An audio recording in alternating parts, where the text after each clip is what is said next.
Hey, what's up, guys? Welcome back to Russell's Movie Reviews, the show where I review movies that are mostly pretty good, but then you get some that are just straight up garbage and no one should ever watch. Now, today's movie is one that I haven't really seen until recently, and by recently I mean a few days ago. Um, I've certainly have seen clips from it, and I've heard a lot of people praise it, and talk about it and sort of stuff. But I haven't really watched it until recently. So as you guys can tell by a little bit of my attire and obviously by the title and the thumbnail, today we're going to be reviewing a little bit of a heist movie today. And what better heist movie to talk about than the 1995 classic heist movie Heat, released on December 15th of 1985, directed by Michael Mann, who, from what I've heard, had some pretty interesting stuff going on, which I don't really get into that much because there's most likely a ton of videos about what he did and sort of stuff. Um, and this has an ensemble cast including Al Pacino, Robert De Niro, and Val Kilmer. This had a budget of $60 million. Domestically, it made $67 million, and worldwide, it made $187 million. Um, but yeah, so like I said a little bit earlier, I hadn't really seen this movie until a fair bit recently, and uh, I this movie's amazing. But let's get on to that plot. Um, for like all of you guys who haven't seen it, which is probably a fair amount of you. Um, Master criminal Neil Mccauley, who is played by Robert De Niro, is trying to control the rogue actions of one of his men, while also planning one last big heist before retiring. Meanwhile, Lieutenant Hannah, played by Al Pacino, attempts to track down Mccauley as he deals with the chaos in his own life, including ugh, the identity, I don't know, including his wife, played by Diane, Diana Venro. I'm probably most likely butchered that. And the mental health of his stepdaughter, played by, surprisingly in this film, Natalie Portman. Uh, Macaulay and Hannah discover a mutual respect, even as they try to thwart each other's plans. Um. So, yeah. Uh. so I'm gonna really talk about the different versions of this movie because there's obviously a theatrical cut and you know obviously the version that I have here is the I believe it's the okay, so the 2017 release Blu-ray. You could see right there is set. I'm trying to get as still as possible. It says director's definitive cut or edition. Um, and I believe this has been the only version so far, or the only version that's currently being released on any type of home media. I can't speak today. Unless you like track down like a very like one of the first DVD releases back in the day. I believe that's, or maybe even one of the early Blu-ray releases. Then I believe it has a theatrical cut on that. But this Blu-ray is the director's cut basically. Um, I don't know how long the theatrical cut is supposed to be, but Jesus, the director's cut is long. It's literally almost 3 hours long. It's like 2 hours and like 50 minutes. What? Does it even say back here? Probably not. 170 minutes. Um, but yeah, so yeah, that tells you that this film has a lot of content for you, and it certainly does. Um, so, uh, uh, so I I don't really see a lot of people talking about this movie. Kind of like the whole thing with like the Hunt for Red October. People praise it a lot, but rarely any people like talk about it. And I think, you know, a lot more people should, cause you know, this movie is pretty awesome. But let's talk about the cast, cause this film has an ensemble cast.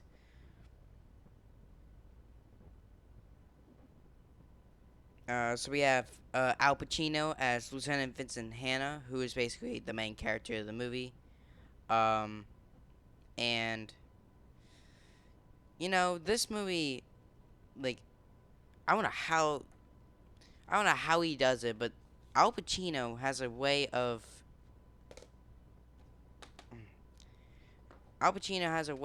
doing roles that really really work. And even if it's like kind of like just a really bad movie, even then he'll still give a very fine performance. Um, and he has some of my favorite scenes in the movie, which I'll get to later. Um,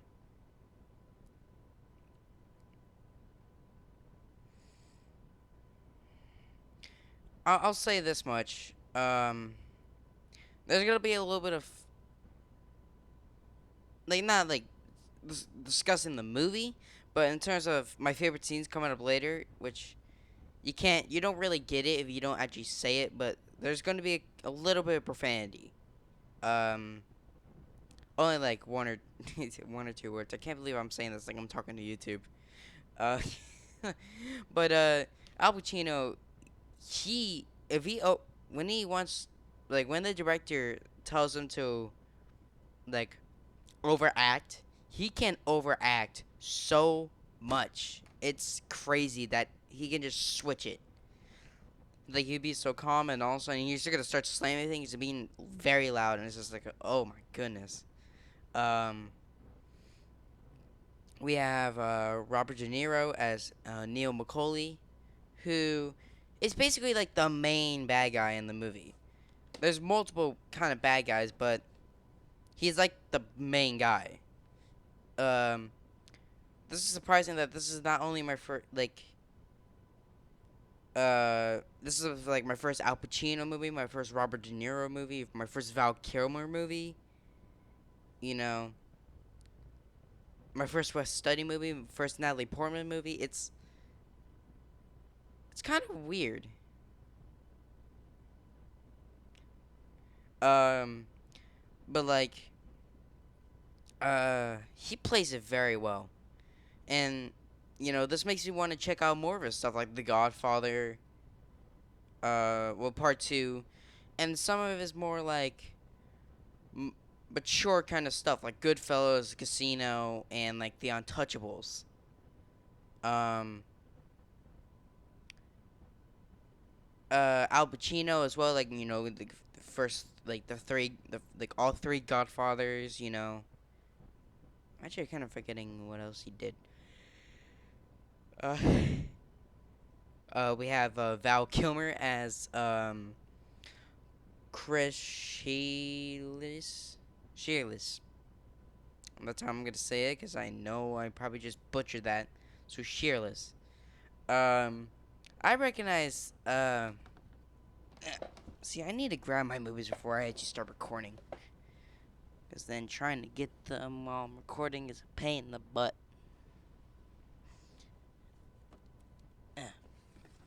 Now, I know Val Kilmer from a certain other movie that came out ironically the same year as Heat, and that is Batman Forever, which is considered to be the better of the two Schumacher films. Uh, Which, speaking of, I will be getting to all of these movies at some point, and yes, including Batman and Robin. But that will be for these will be for future videos.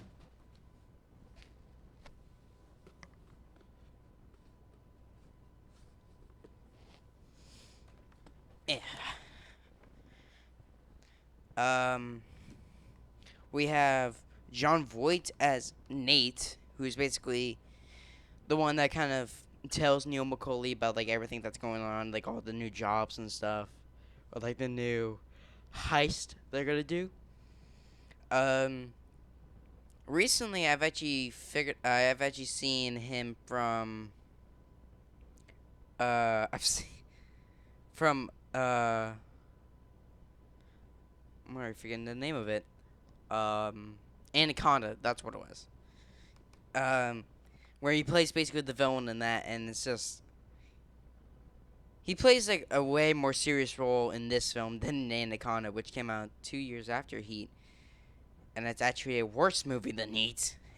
Um, which will I be getting to that?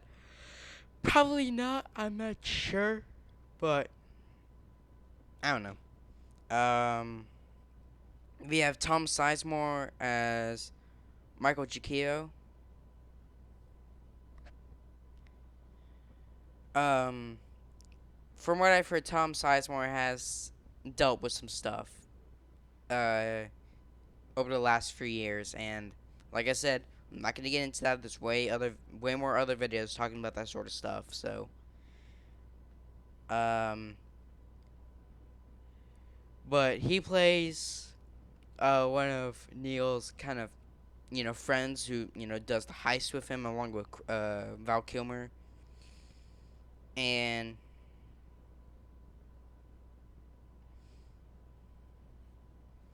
I just feel there's some other characters in there that I didn't put on here, like Danny Trejo is in this movie. I'm already forgetting. Um, does it even say him back here?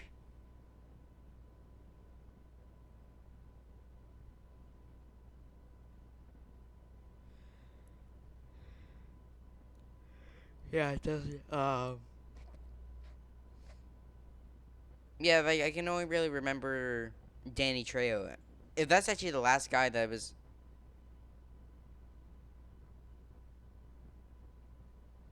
I'm not sure.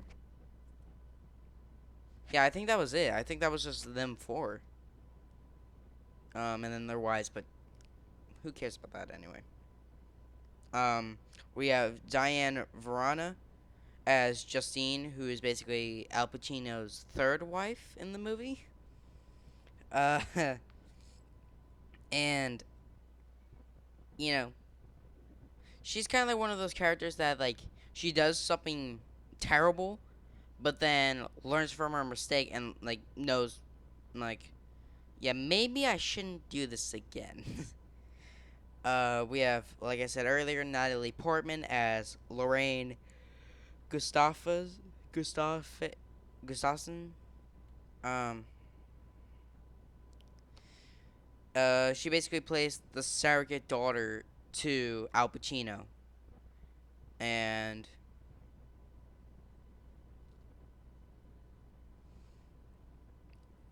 like she barely pops up in the movie. I was like, hey, is that Natalie Portman? Like she pops up in the first scene that we meet, like Al Pacino's character, and then she pops up in a couple of scenes, and then there's uh one final scene that he pops up in that I'll be talking about later in my favorite scenes, which is honestly kind of sad. Um, we have Dennis Haysbert as Donald Brynden, or Brynden. I'm gonna say Brynden, who basically is an old friend of Neil, who becomes their driver in the probably the most famous scene in the whole movie. Um, which is of course the bank robbery scene, which is actually happens like right around the middle of the movie, And I'm just gonna say right now, that's my first favorite scene is that bank robbery because oh my god, that scene is amazing. Um, and like if you actually look up like what happened when because apparently from what I've heard, they actually got they actually went out to like military fields to like learn how to you know do the stuff that they do in the movie. And I believe it's either Robert De Niro or Kilmer, not Kilmer, Val Kilmer, oh my god,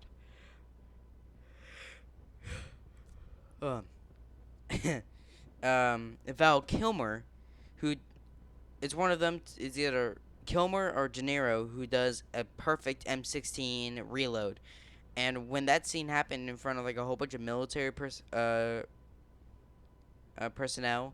they like started clapping and cheering because they're like, "Oh my god, he actually did it!"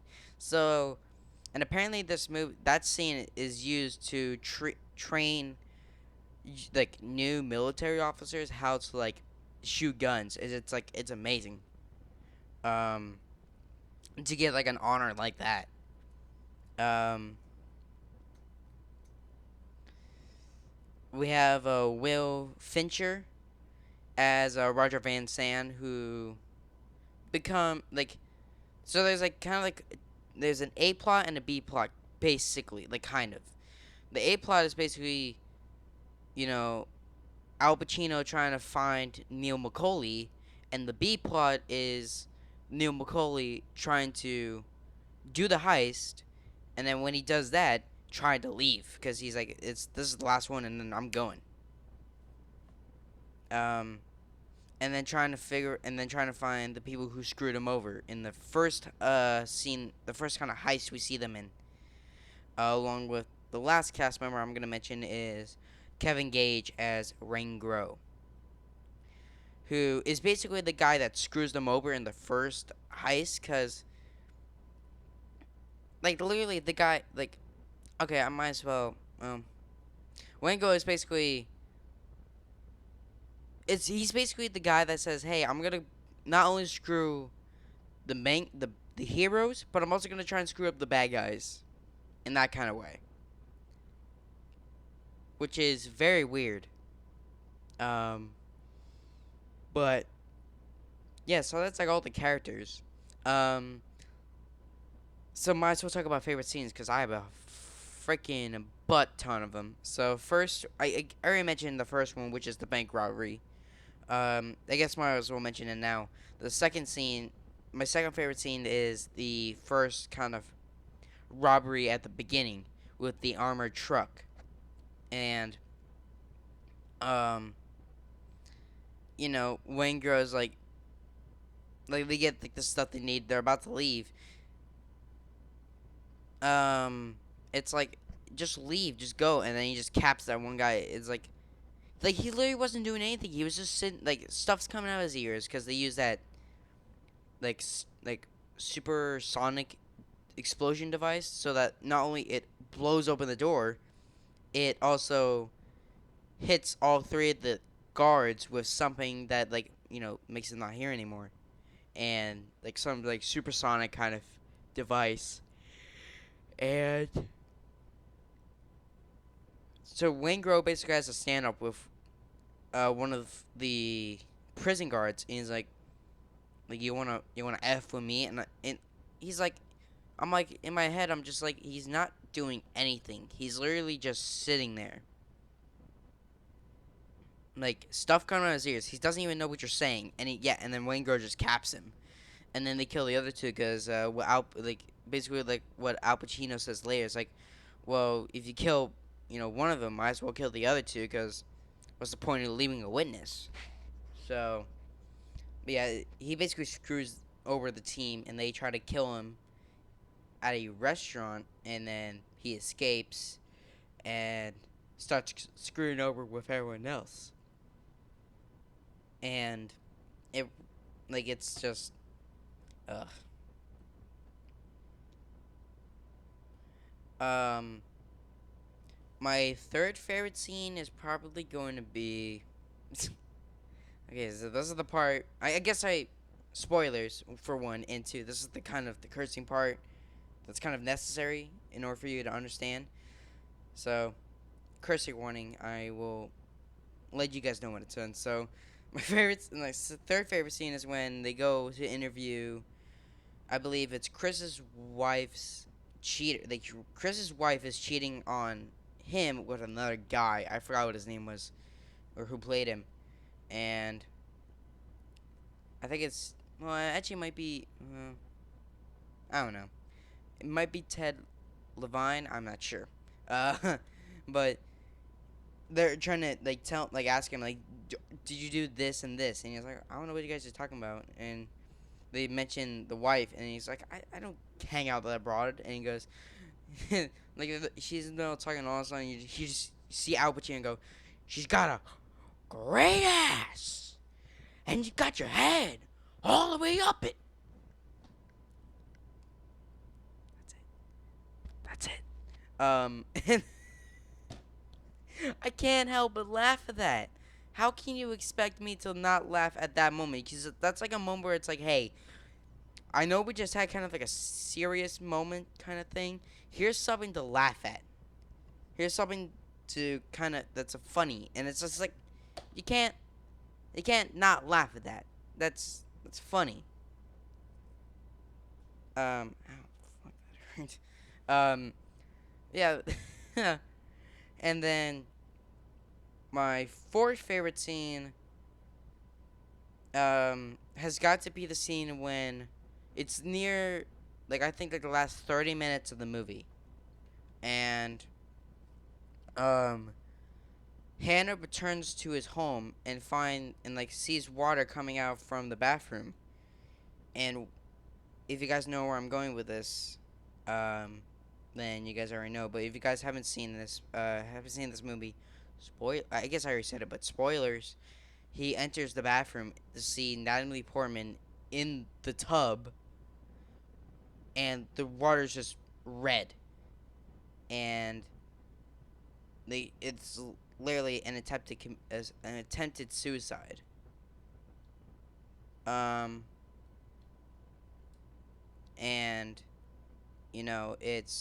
it's like, granted, Natalie Portman did star in like, oh, hold up, I'll be right back. Alright, guys, I'm back. I just dropped my notes. Granted, Natalie Portman did star in like some of the worst Star Wars movies of all time, like this one being like the all-time worst, but that doesn't mean that even in like 1995's Heat, she doesn't pull off a good performance. And like, not saying that committing suicide is a good performance, not saying that at all, but you know, seeing her in that bathtub really shows that like her life is, she literally thought that her life was screwed. And to be completely honest, I could kind of relate to that a bit. It's just like I saw that, I was like, that was basically me like about a few years ago. Actually, I don't want to talk about it that much, but my life was a little bit rough back then. But yeah, I was kind of like in that same position where I'm just like, I just want to die. Obviously, I never went through because I was like 7 or 8. But seeing her in the bathtub with all the water that's just like freaking dark red, that shows you that this film, like, she is just like, she's like on the deep end. Like, I am not coming back from this.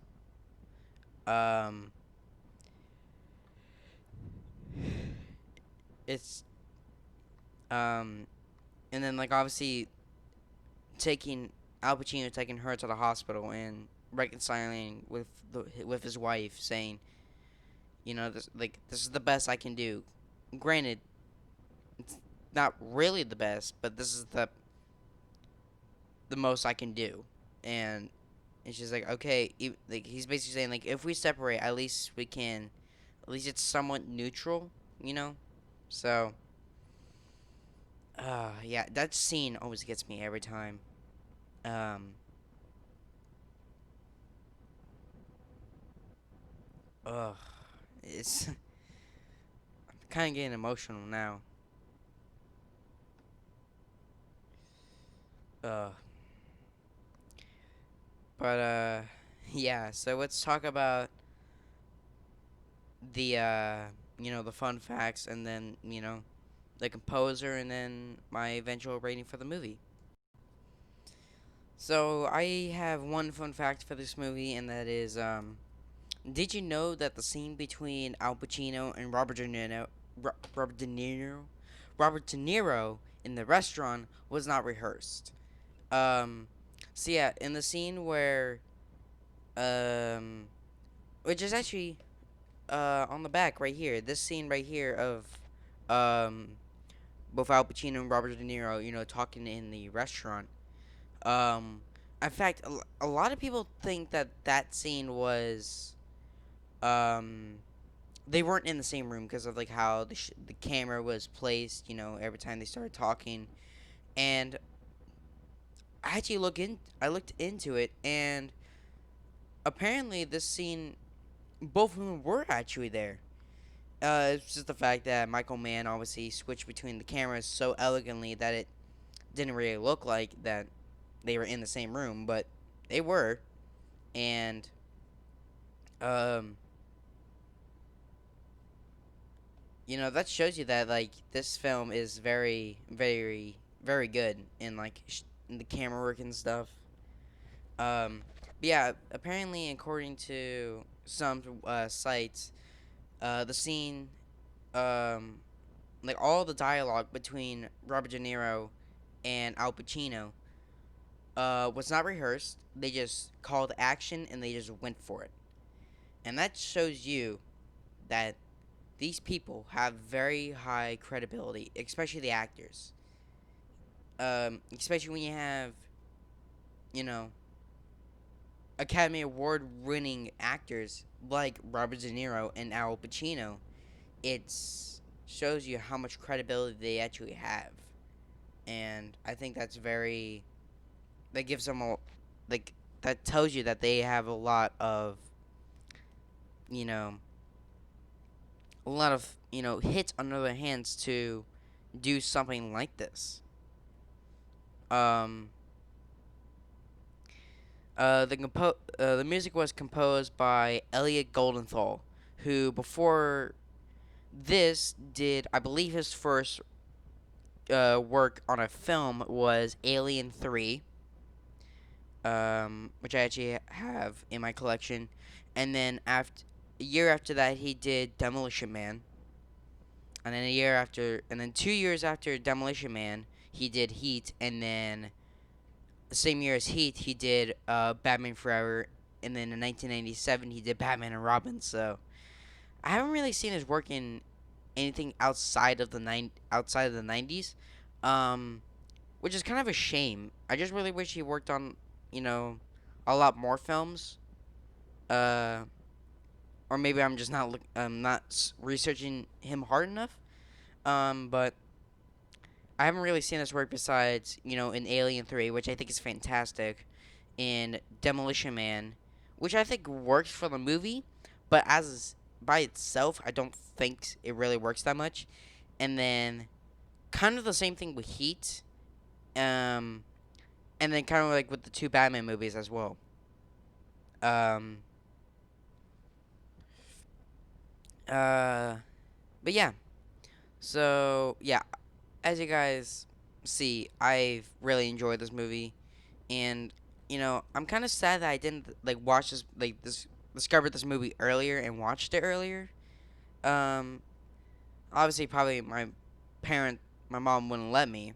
Um, but obviously now when I actually kind of discussed to her that I actually want to do this sort of thing, she's more lenient on this sort of thing. With some exceptions, but most of the time she's perfectly okay with it. Um, but um, but yeah. So I personally think that this is a great movie, a great heist movie. Um, but make sure if you ever plan on watching this, don't have anything planned. Because, like I said earlier at the beginning of this video, this movie is long. Over 2 hours, at 2 hours and 50 minutes, so basically near 3 hours long. You better not be planning anything, because this movie will basically take up most of your day. But yeah, so I'm gonna give this film a 7 out of 10. Um, I don't know if a theatrical cut would be any worse or greater than the director's cut. Um, but I still love this movie.